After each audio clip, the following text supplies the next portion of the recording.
I'm sorry, I know you feel like we're making a decision in fear. I have made a decision for me Well, I'm going to with come hope, with in faith. you. I've made the You're decision. making a decision for a whole family. Should I not be the person that does Well, that? you are the leader. I understand that. You know, we chose you to be the leader. I'm just having a really hard time with feeling like there's no possibility of me having a choice. Based upon the need for this family to function in peace, we need to move. And it's not out of fear, it's out of taking control of our own lives.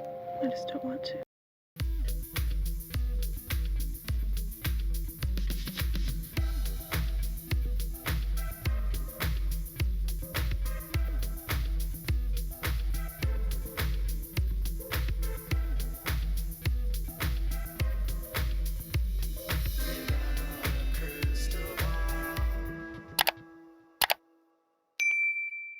Hi, friends. It's Katie from Without a Crystal Ball. Welcome back to my channel. It is Sunday, September 8th, 2024, and I hope everyone is having a wonderful day. Kody and Robyn Brown's house on the market has sparked a lot of questions about what their plans are for the future. Some outlets are reporting that there has been strife in the marriage, and new clips from the season show that Kody and Robyn's relationship has fractured.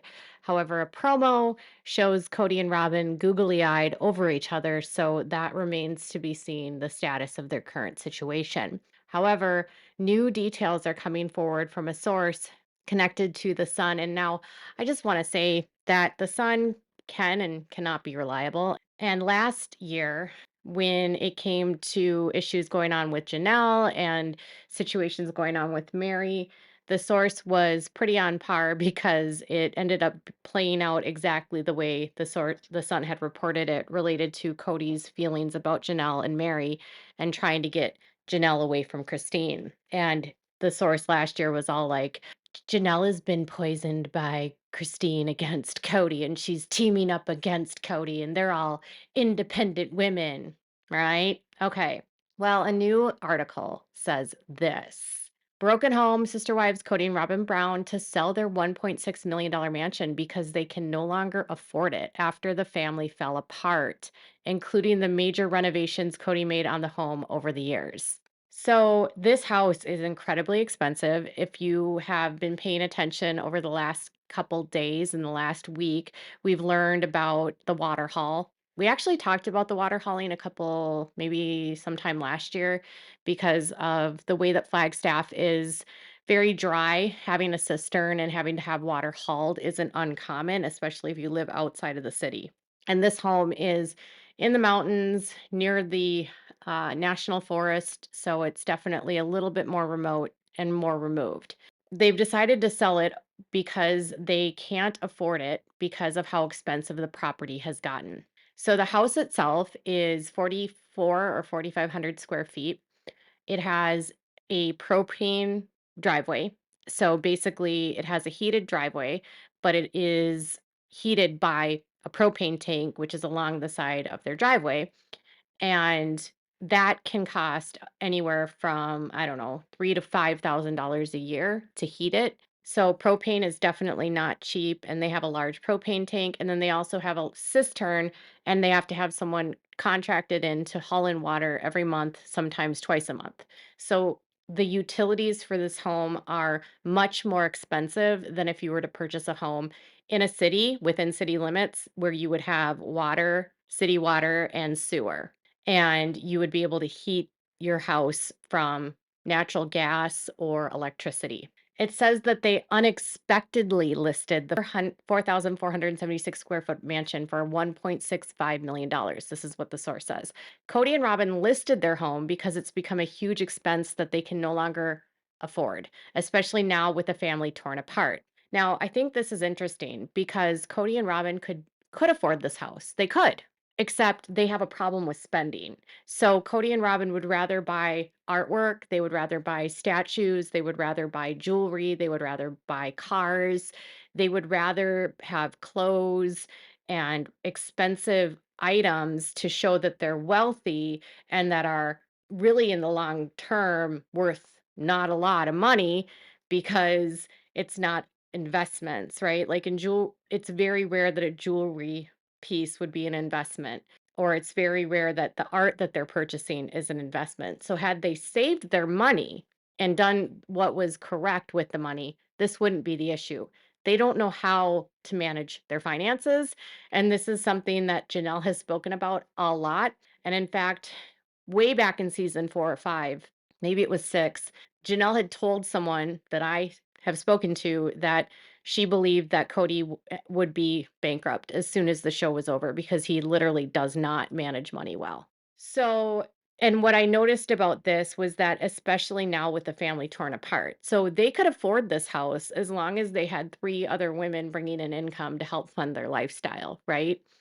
Kody himself has never been able to navigate his own finances or his own need for wealth and his need to look like he's a wealthy hotshot. And he has always financially abused the women in order to fund what he wants. And he was using the money from the show and not allocating it and dispersing it throughout the family. So you had Christine, who had a daughter who was in need of scoliosis surgery, and she had to get health insurance for the first time ever for Isabel to get her a needed surgery so that she was no longer in pain. And she had to fundraise that all herself. His priorities with money are so skewed and so flawed. And like when I look at this house, I'm like, okay, you had a wife that couldn't afford the health care for the scoliosis. She had to fundraise it by selling LuLaRoe and do all kinds of like wild sales online. And even then, when you looked at Christine's house and the possessions that Christine had, she lived very modestly. She doesn't have a lot of expensive items. So he was using this money to buy crap for Robyn. Meanwhile, his poor daughter, Isabel, didn't have insurance for a surgery, and he tried to protest that surgery and he didn't want her to get it. And then he never even went to the surgery with her. It's so disgusting. So he and Robyn don't have the access to the huge pot of money anymore because Christine, Janelle, and Mary are all getting paid separately. They have their own paychecks. He doesn't have, he's lost 60% of his income. That's a huge loss. Of course, he can't afford this house because he was stealing the women's income. They've continued that they haven't done any work on Coyote Pass because of how much it will cost to build, and of course, stopped their plans altogether once the wives left.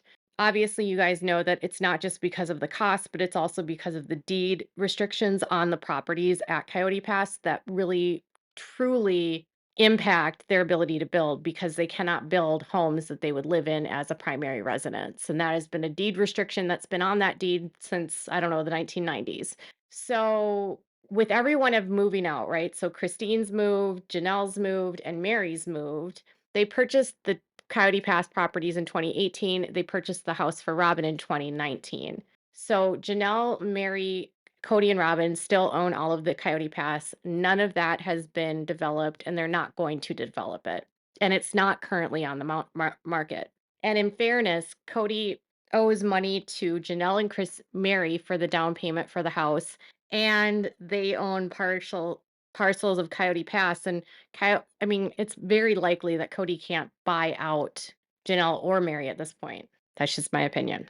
Okay, so they also have really expensive taxes. So based upon the fact that they just got taxed for this past 2025 year, and the tax increased went up on their current house up to $6,200, and then there is a total tax bill of over $16,000 owed for their home and all of the properties at Coyote Pass because the property values continue to go up. So they have tax debt that they need to pay.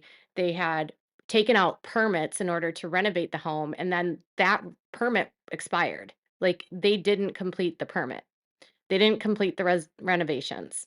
It says that they had a new roof placed 3 years ago, but nothing was done recently. So they were supposed to do some sort of demolition to repair some of the roof, demo part of the house. They were going to try to upgrade some panels and mechanical equipments and get a water heater and adding yard lines but none of that actually happened because none of that was indicated in the recent listing.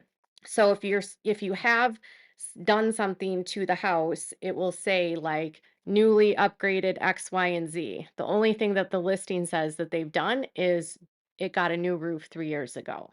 And as far as where are Cody and Robyn going to move, that is the burning question. According to the source, they're continuing to have disagreements and not getting along.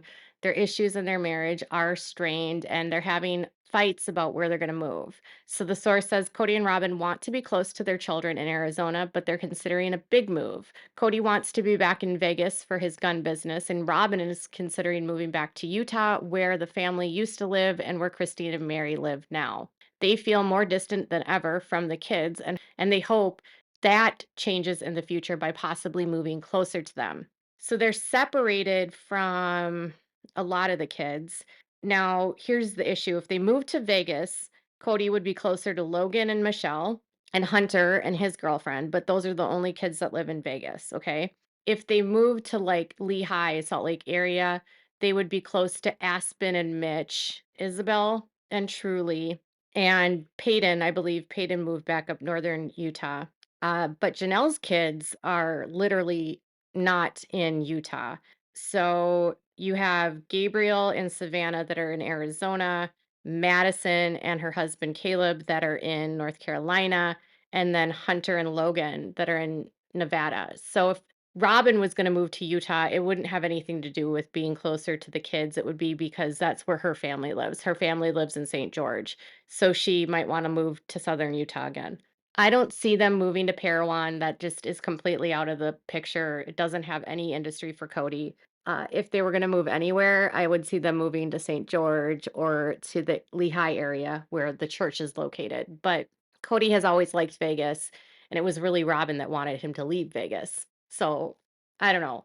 But I don't think that Cody getting closer to his kids is going to make things improve in their relationships. And Robyn's kids are all with her. So that doesn't even make sense. Cody and Robyn want to be close to their children in Arizona, but they are considering a big move. Cody wants to be back in Vegas for his gun business, and Robyn is considering moving back to Utah, where the family used to live and where Christine and Mary live now. Mary doesn't live where they used to live. Mary lives in Parowan, which is like in Iron County in southern Utah. They feel more distance than ever from the kids and hope that changes in the future by possibly moving closer to them. And they have been estranged from Mary, Christine, and Janelle since they decided to go their separate ways. He's also become estranged from his adult children, and many of the adult children have expressed that on the show. Madison doesn't talk to him, and Gabriel is estranged from him. McKelty's estranged from him now. Aspen's relationship is distant. He just doesn't care, really, in my opinion. Cody and their 5 children continue to live in Arizona, but they say Cody and Robyn are not doing well. They're very unhappy. They've been unhappy since everything fell apart, but even more so now, it's getting worse. Here's the thing. I think they were fine as long as they were stringing the women along to continue to fund their lifestyle, and they were able to convince them all to stay.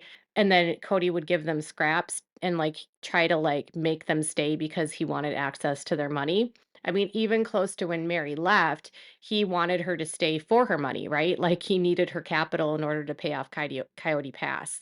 And now that they don't have that money anymore and they can't live the life, and Robyn can't get the shopping that she wants, and they had this massive house payment along with all these expensive utilities. I'm guessing with their taxes and utilities, they're paying as much in utilities and taxes as they are in their house payment. It's the property itself is not a good property for living in as a primary residence. I believe it was built as a vacation rental for a reason because long term it's too expensive to live in and maintain unless you have a lot of money and you're independently wealthy, which Cody and Robyn are not. So they are not in a good place and they can't afford this house. And the financial burden of it all is the reason for the sale, which is what I've suspected the whole time. So some people have questioned, have they been, are they behind on their mortgages? At this time, not that I am aware of. When someone has a lender and they miss 3 months in a row of their mortgage, they can get a notice of default, which is filed in the county. And the notice of default is sort of a free foreclosure notice from a lender saying you are in default. If you don't catch up on your mortgage, we will be foreclosing on the house. And then it outlines the steps that the buyer needs to take in order to, or the owner needs to take to get caught up. Nothing like that has been filed in Coconino County. So at this point, they're not in quote unquote foreclosure. They have been making payments at this point. It could be trying to get ahead of foreclosure. I don't know. But when I knew something was going on when they pulled the permits for the house and they didn't finish the projects. And now they have all these tax debts and I have a hard time thinking that Robyn and Kody are really going to leave Brianna, Dayton, and Aurora in Arizona. I would assume that if they do end up moving, those kids go with them wherever they go because Robyn cannot be away from her babies. So that's what I have for this video. We'll get into another one in a bit where McKelty talks about why she has an estranged relationship with Robyn now, and it has to do with Garrison's funeral. All right, y'all, let me know what your thoughts are in the comments below. Make sure to give this video a thumbs up. Make sure to subscribe to my channel if you haven't subscribed, and click the bell so you never miss a video. Bye, everyone.